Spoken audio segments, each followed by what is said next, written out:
choisit la vie, trouver sa famille spirituelle.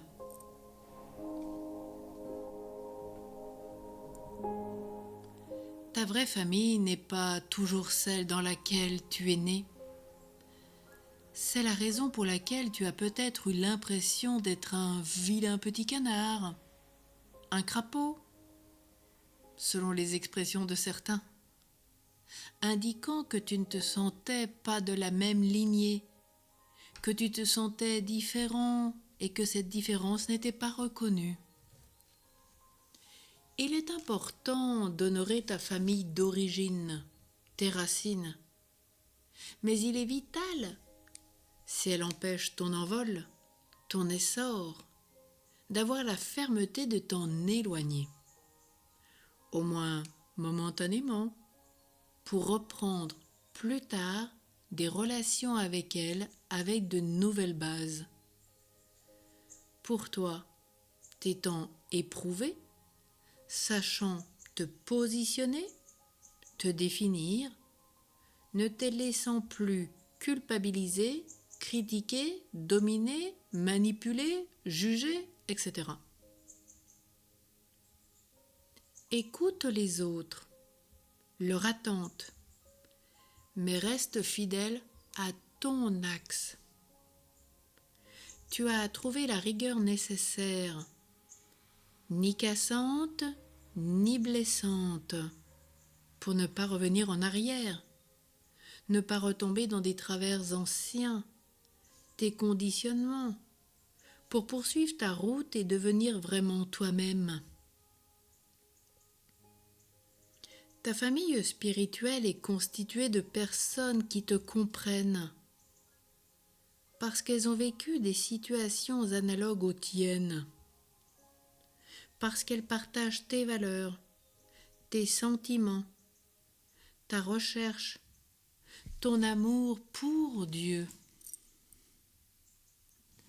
Cet élan conjugué va être à l'origine de communautés, de groupes de prière.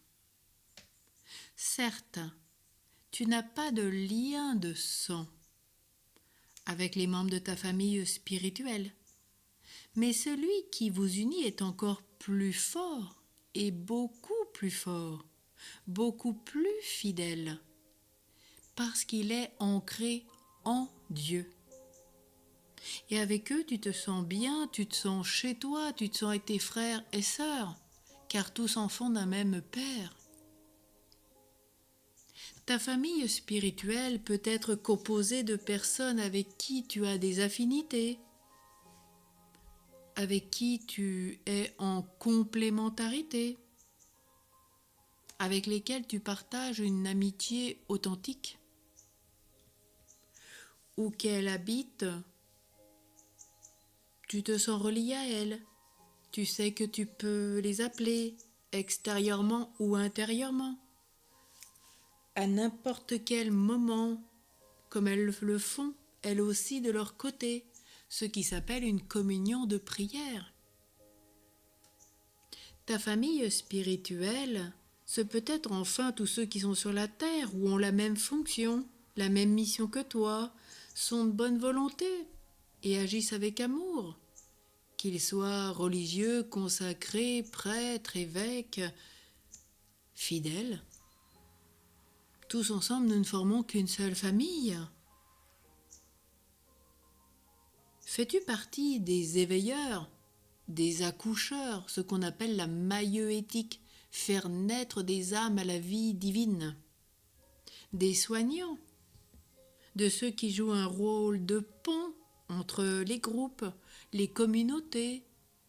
Fais-tu partie des enseignants, des formateurs, des protecteurs, des soutiens, des piliers qui rappellent certaines valeurs fondamentales, des lions qui les défendent, des passeurs qui aident à franchir les moments difficiles de la vie, comme des changements familiaux, sentimentaux, professionnels, ruptures, maladies, décès, échecs?